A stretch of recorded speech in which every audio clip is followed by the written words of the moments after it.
Le bon vieux temps. Je réfléchis aux jours d'autrefois, aux années du lointain passé. Je médite au-dedans de mon cœur, et mon esprit fait des recherches. Psaume 77, versets 6 à 7.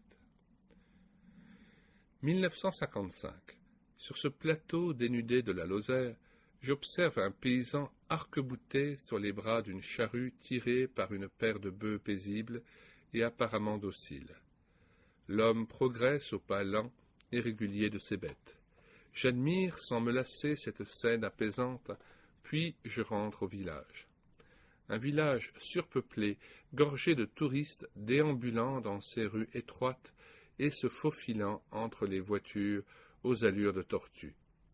Le même jour, il m'est donné de vivre deux époques, celle d'avant et d'après-guerre.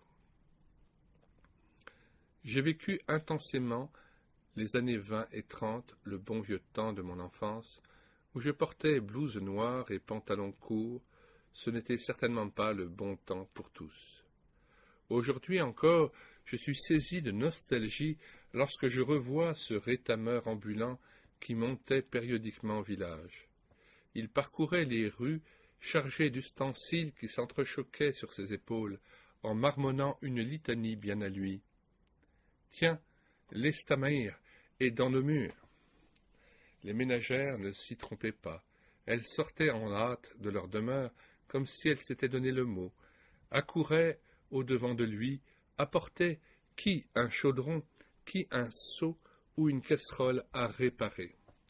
Cet artisan moyenâgeux, vêtu de velours râpé, avait son lieu sur la place du marché où il étalait son matériel. Et quel matériel! Le rétameur ne travaillait jamais seul. Des badauds de tous âges, muets et attentifs, faisaient cercle autour de lui. J'étais de ceux-là. Nous suivions ses moindres gestes sans ouvrir la bouche, comme si une seule parole eût fait rater la soudure. C'était presque un rite. Après chaque opération, il redisposait ses braises, les attisait en actionnant du pied un soufflet archaïque, curieux instrument à faire pâlir d'envie les amateurs de brocante. Je ne quittais pas des yeux ses mains lorsqu'il faisait fondre dans une casserole bosselée des cuillères d'étain noircies et tordues. Après avoir enlevé avec précaution les scories qui surnageaient, il versait le métal en fusion dans un moule qu'il laissait refroidir près de lui. Nous attendions le grand moment, l'instant où il séparait les deux parties du moule pour en extraire une cuillère flambant neuve, brillante comme du vif argent. Manipulation délicate qu'il exécutait en soufflant sur ses 10 doigts, tant ces objets étaient brûlants. J'étais émerveillé. Ce passé à jamais révolu m'étonnera toujours. Certes, la vie y était rude dans les Cévennes au sol aride, et pourtant les gens d'alors prenaient le temps de vivre. Ils allaient au rythme mesuré des bœufs de labour. L'hiver, c'étaient les longues veillées entre voisins autour des grandes cheminées noires de suie. L'été, lorsque le soleil dégringolait derrière la montagne, les familles sortaient les chaises sur le trottoir et chacun s'installait devant sa demeure. Après les heures surchauffées de la journée, qu'il était agréable de goûter la fraîcheur du soir en compagnie des habitants du quartier, dans une rue embaumée par l'odeur du café que l'épicier d'à côté torréfiait en tournant lentement sa manivelle. Alors, de part et d'autre de la chaussée, s'engageaient d'interminables conversations sur un ton plutôt badin qui gommait les vicissitudes de la journée.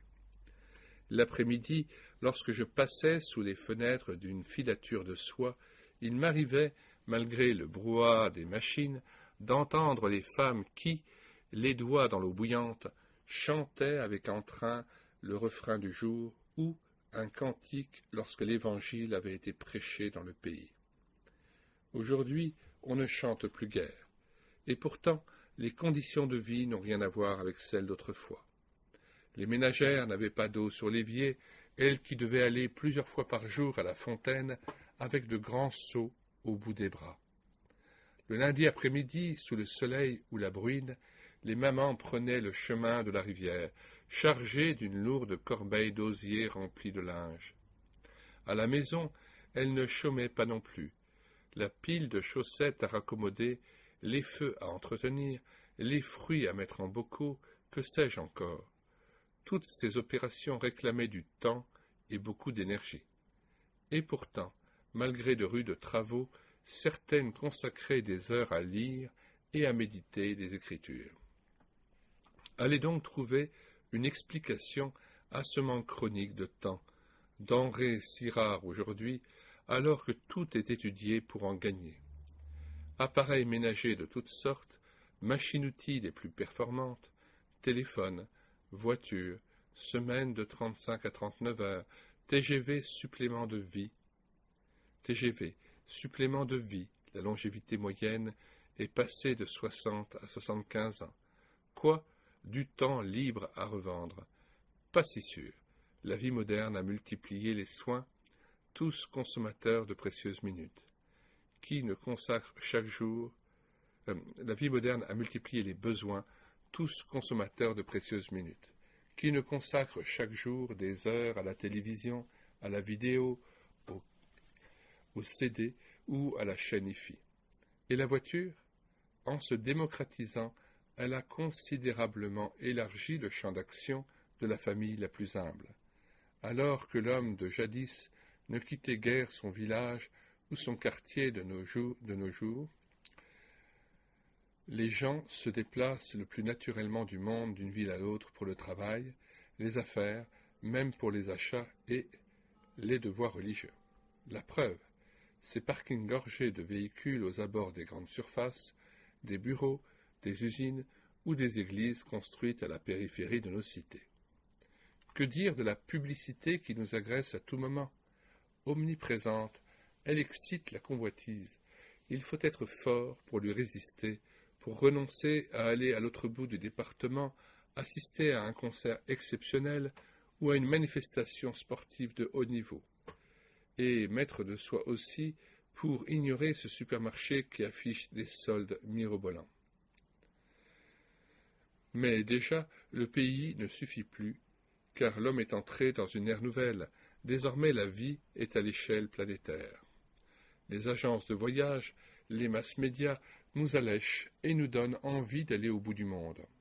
D'ailleurs, les voyages intercontinentaux se démocratisent.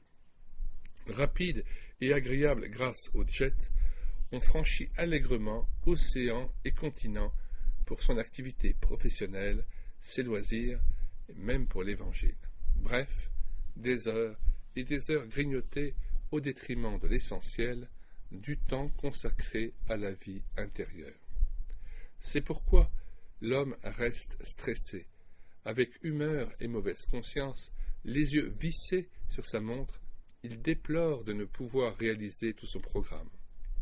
Il a beau appuyer sur l'accélérateur et avaler à la course ses sandwichs en guise de repas, il se voit contraint de renvoyer aux calendes grecques des contacts importants, de renoncer à visiter des êtres chers ou d'escamoter nombre de tâches prioritaires. Certes, il en est encore qui savent se détendre et jouir de la vie à vitesse raisonnable, mais ces heureux ne sont pas légion dans nos pays industrialisés, hélas. Manque de temps, réalité ou prétexte? Ce refrain, tant de fois entonné, camouflerait-il une excuse pour échapper à un devoir? Pourquoi certains, en dépit d'un programme chargé, savent-ils s'organiser pour être libres lorsqu'il s'agit d'accomplir une tâche qui les passionne ou les met en valeur? Des chrétiens zélés se diront dans l'impossibilité de se rendre à l'étude biblique du mardi soir, tant leur activité est débordante. Et c'est vrai, mais, chose étrange, ils trouvent miraculeusement du temps pour prendre part à une fête, à un mariage dans l'église ou à une rencontre exceptionnelle. Après tout, on peut ce qu'on veut. Mais il y a le Sauveur, chez lui, pas de précipitation, jamais. Harcelé par une foule exigeante, capable de répondre à des besoins immenses, il trouvait du temps pour chacun, du temps pour résoudre chaque problème et faire face à chaque situation. Il détenait le temps et en disposait à son gré. Bref, il n'était jamais à court de minutes pour remplir jusqu'au bout sa mission. Jamais on ne le vit remettre au lendemain à la tâche qu'il devait terminer le jour même, à méditer et à imiter avec le secours de Dieu. Question. Premièrement, vous arrive-t-il souvent de répondre « Je n'ai pas le temps » ? Si oui, accepteriez-vous de reconnaître que ce langage cache une lacune ? Deuxièmement, ne devriez-vous pas alors rechercher devant Dieu la raison de ce manque chronique de temps ? Chaque fois que vous direz « Je n'ai pas le temps », rentrez en vous-même et permettez au Saint-Esprit de vous éclairer. Le désirez-vous vraiment ? Fin de la première partie.